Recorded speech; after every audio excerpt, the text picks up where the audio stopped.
Halo semuanya, kembali lagi bersama saya Ardiansyah. Kali ini saya akan membahas informasi mengenai film Eropa.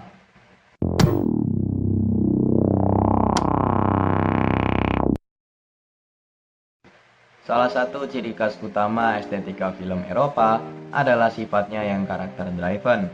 Artinya, film Eropa berjalan melalui perubahan batin, keputusan, dan konflik internal tokohnya.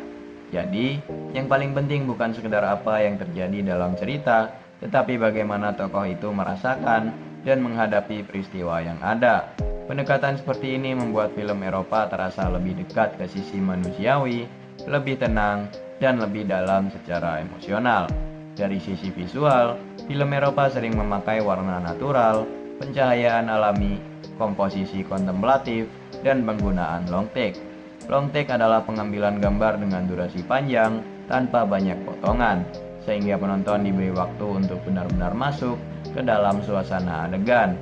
Visual seperti ini membuat film Eropa terasa lebih dekat dengan kenyataan, bukan sesuatu yang terlalu dibuat-buat. Film Eropa juga sering menonjolkan tokoh yang terasa realistis, sehingga penonton dapat melihat mereka sebagai manusia yang utuh dengan emosi dan pergulatan yang masuk akal. Salah satu pengaruh besar dalam sinema Eropa adalah budaya auteur. Apa itu auteur? Auteur adalah pandangan bahwa sutradara merupakan penulis utama film. Dengan kata lain, visi pribadi sutradara menjadi unsur yang sangat penting dalam membentuk isi dan gaya sebuah film. Karena itu, film Eropa sering memiliki identitas yang kuat dan terasa khas dari pembuatnya. Budaya auteur ini membuat film Eropa tidak sekedar mengikuti formula yang sudah jadi, tetapi lebih sering menampilkan sudut pandang personal, pemikiran artistik, dan kebebasan berekspresi dari sutradaranya. Dalam sinema Eropa, film memang sering dipandang bukan hanya sebagai hiburan, tetapi sebagai bentuk ekspresi intelektual dan artistik. Hal ini menunjukkan bahwa budaya sangat memengaruhi bagaimana film Eropa dibangun, baik dari cara bercerita, cara memandang tokoh, maupun cara menyampaikan ide. Selain budaya, sejarah juga memberi pengaruh besar pada estetika sinema Eropa. Pengalaman panjang benua Eropa, termasuk perubahan sosial, pergolakan politik, dan perkembangan pemikiran modern, ikut membentuk cara film-filmnya memandang kehidupan. Karena itulah, sinema Eropa sering membawa nuansa yang lebih reflektif, lebih serius, dan lebih dekat pada pertanyaan-pertanyaan tentang manusia dan masyarakat. Nilai sosial yang berkembang di Eropa juga membuat film terasa lebih berani dan terbuka dalam menyampaikan pandangan yang kritis. Gaya penyutradaraan film Eropa biasanya lebih natural, observatif, dan kuat di mise en scene. Mise en scene adalah semua unsur yang tampak di dalam frame, seperti tata ruang, pencahayaan, posisi aktor, kostum, properti, dan suasana visual. Dalam film Eropa, unsur-unsur itu sering dipikirkan dengan sangat detail supaya makna cerita tidak hanya muncul dari dialog, tetapi juga dari apa yang terlihat di dalam gambar.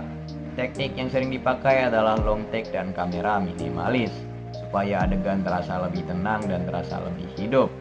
Penggunaan kamera yang tidak terlalu agresif membuat penonton lebih fokus pada ekspresi tokoh, suasana ruangan, dan hubungan antar unsur visual di dalam frame.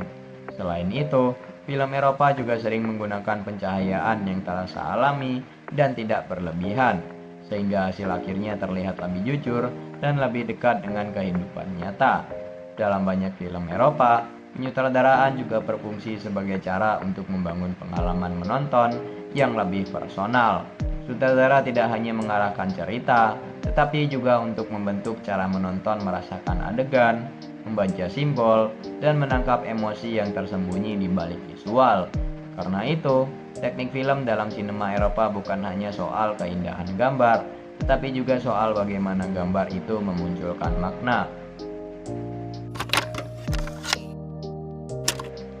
Dua tujuan yang paling penting dalam estetika film Eropa adalah realisme sosial dan kritik sosial.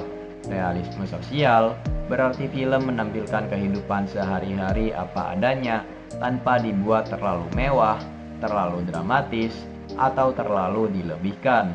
Fokusnya adalah pada kehidupan yang terasa nyata, dekat, dan bisa dirasakan oleh penonton. Sementara itu, kritik sosial berarti film digunakan untuk menunjukkan masalah dalam masyarakat. Masalah ini bisa berupa ketimpangan, tekanan hidup, kondisi sosial yang tidak adil, atau pergulatan manusia dalam sistem yang menekan mereka. Jadi, film Eropa sering tidak berhenti pada hiburan saja, tetapi juga membawa penonton untuk berpikir tentang hidup, moralitas, dan ketidakadilan sosial. Disinilah letak kekuatan estetika film Eropa, karena film tidak hanya tampil indah, tetapi juga punya sisi yang mengajak penonton merenung.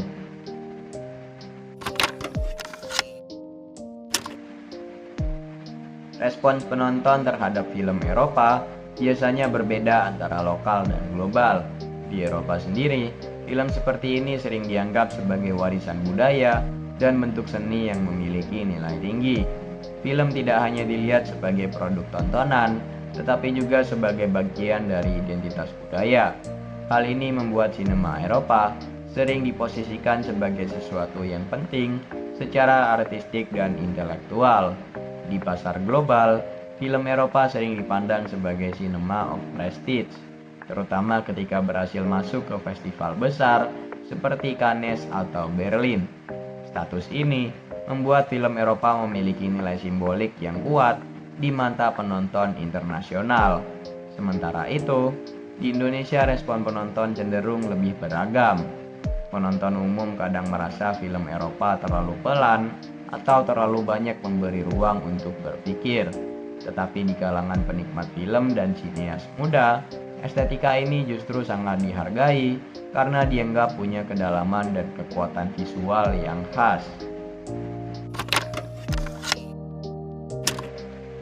Secara keseluruhan, estetika film Eropa menonjol lewat karakter yang kuat, gaya visual yang natural, pengaruh budaya auteur, teknik penyutradaraan yang observatif, serta tujuan yang sering mengarah pada realisme sosial dan kritik sosial. Karena itu, film Eropa punya identitas yang kuat dan sering terasa lebih reflektif dibanding film komersial pada umumnya. Sekian video saya kali ini. Saya pamit undur diri. Terima kasih sudah menonton video saya hingga akhir.